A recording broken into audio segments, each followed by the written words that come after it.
How's it going, everybody? Got quite a lot to talk about in this video. A great free upgrade on 2 games has just dropped on PlayStation 5 from PlayStation 4. If you own either one of these games, you will be entitled to a free upgrade, so we'll talk about that. Have a bit of an update on Alan Wake 2 ahead of its release. We got a download size. It's going to be a sizable release, and we have a preload time, so we'll go over that. Konami is working on fixes on the released Metal Gear Solid Master Collection Volume 1, issues to be addressed post-launch. So wild that they're coming out and saying this right away, but we'll go over it. And also, Star Wars Dark Forces Remaster has gotten a launch date. We'll talk that at the end of this video. First of all, Hotline Miami 1 and 2 will both be getting PlayStation 5 upgrades. Hotline Miami and Hotline Miami 2 Wrong Number can be purchased individually for $9.99 and $14.99 respectively, or as a bundle via the Hotline Miami collection for $19.99. Now, if you pay $20 for Hotline Miami at this stage of the game, you are an absolute sucker.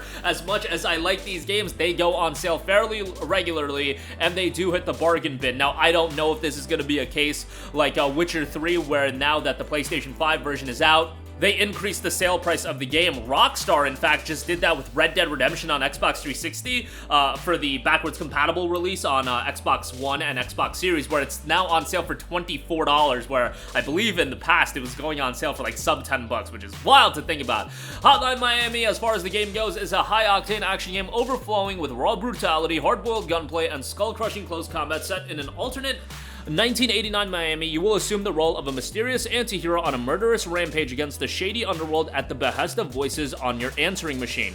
Then you've got Hotline Miami 2 Wrong Number, which carries over a lot of what was good about Hotline Miami and a continuation of that. Hotline Miami 2 Wrong Number is the brutal conclusion to the Hotline Miami saga, set against a backdrop of escalating violence and retribution over spilled blood in the original game. Follow the paths of several distinct factions, each with their own questionable methods and uncertain motivations as foreseen consequences intersect, and reality once again slips back into a brilliant haze of neon and bloodshed. The art style presentation of Hotline Miami is great, over-the-top action gameplay, bloody, but you know, it's pixel blood, so take it for what you will. It has been available for a long time and available on pretty much every platform: PlayStation 4, Xbox One, Nintendo Switch, PlayStation 3, PlayStation Vita, PC, Android, and Stadia. I know all of you guys are on your Stadia grind these days, and your PS Vita grinds, let's be real. Dig up that PS Vita one last time for your boy and give it a good old swan song. But nonetheless, Hotline Miami and Hotline Miami 2 now available on PlayStation 5. Again, free upgrades. Not really sure if they implemented anything brand new as far as refinements go to this release on next gen,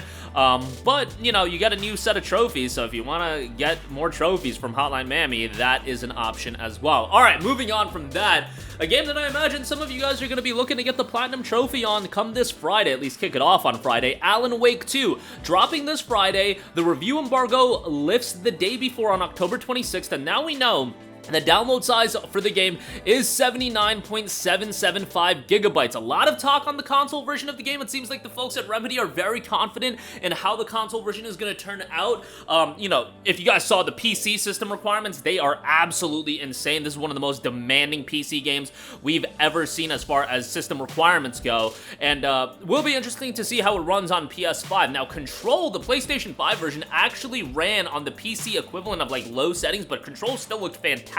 That's kind of the deal with Remedy games. While, you know, they are demanding, they are a developer that actually pushes the boundaries as far as visual fidelity goes, and I think with Alan Wake 2, based on what we've seen thus far, we're gonna get that again. 79 gigabytes for the download. Standard edition is $59.99. Deluxe edition is $79.99. Includes the season pass, which will include the story-based DLC content. There will be free DLC that is released for the game, so keep that in mind. Preload kicking off on October 25th on midnight Eastern time, 2 days prior to the release of the game, which is October 27th, midnight Eastern time. Now, obviously, every time I talk about Alan Wake 2, gotta bring up the fact that this game is a digital-only release. It is going to be one of the most fascinating aspects to monitor about this game, because it's really the first of its kind. Look, I know some of you guys want to point towards Baldur's Gate 3. Hey, that only had a digital release, but they even said they're thinking about making a physical release for that, and I don't think anyone had the expectation level that Baldur's Gate 3 was going to be as big as it was, and if you did, that's a game more catered towards the PC audience rather than the console audience. Alan Wake 2, I think, hits the gamut of all platforms. I think it'll be more popular on console than PC, especially because the PC release is Epic Game Store only, so the fact that a AAA big budget game like this is foregoing a physical release Look back at the history of a AAA big budget game releases. What can you point towards that was a big release that was digital only? I really can't think of one. Maybe I'm forgetting a game here and there, but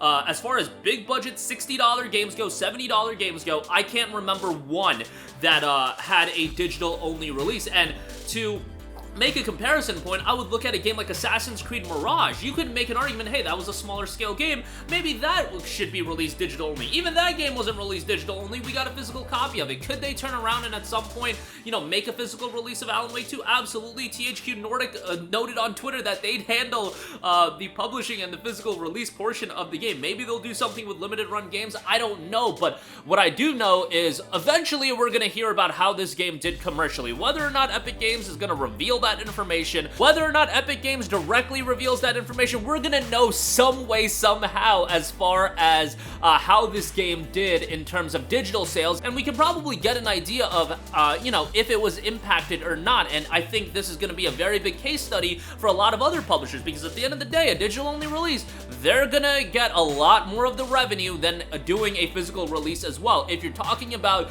a 5% sales hit that Alan Wake 2, you know, if they can figure out that it was a 5% sales hit, well, that's not going to matter that much, because if out of the potential sales that could have happened with a physical release, if you're still getting digital sales with 95%, you're going to make way more revenue by selling the game digitally, and you're actually converting people that would have bought the game physically to buying digitally, so that's something to think about. I know that some of you guys don't want to hear that, but I'm just throwing out scenarios that could potentially happen. Alternatively, it could be a case where people are upset about the lack of a physical release, and you're talking about cutting sales numbers by 30-40%, and that would be sizable.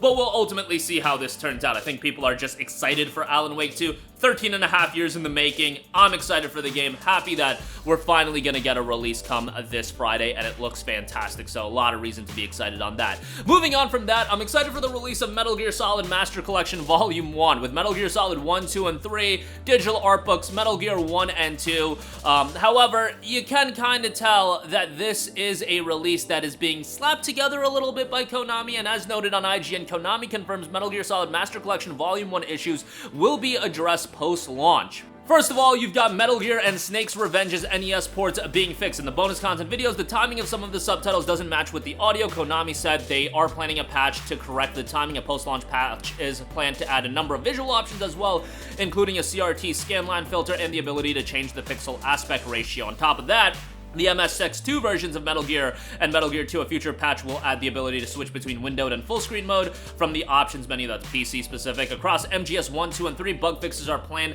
Specifically on MGS 2, Konami warned the game may significantly slow down in certain cutscenes, which that's a huge no-no. Please, let's get that remedied as soon as possible. There's a slight delay to the timing for certain visual effects, with a patch to correct it to match the original game due out at some point. And finally, switching between windowed and full screen mode from the options menu on the title screen is planned for a future update. As far as MGS3 goes, there's subtitle typos for the original England, France, Italy, Germany, and Spain releases. The timing for a scene and background music to trigger in a certain cutscene is slightly different from the original. A patch to sort all of this out is going to be coming in the near future. So those fixes, nothing that major, but the cutscene slowdown, that's kind of big. So hopefully they get that fixed up as soon as possible. Lastly, I do want to note, Star Wars Dark Forces Remastered will be launching on February 28th. This is a classic title that, if you're a Star Wars fan, probably hits home with you. Dark Forces is a Star Wars first-person shooter that first launched for MS-DOS on February 28th of 95 and then on PlayStation in 96. Star Wars Dark Forces Remastered has been brought to life by the team at Night Dive Studios, super talented studio. They're fully remastered through its proprietary KEX engine, allowing the game to run on modern gaming devices at up to 4K resolution and 120 frames per second. New and returning players will enjoy Dark Forces Remasters, upgraded gameplay, high-res textures, enhanced lighting and rendering, and support for gamepads. In the first Star Wars first-person shooter game, players assume the role of Kyle Katarn, a defector of the Galactic Empire turned mercenary for hire. Katarn joins the Rebel Alliance Covert Operation Division,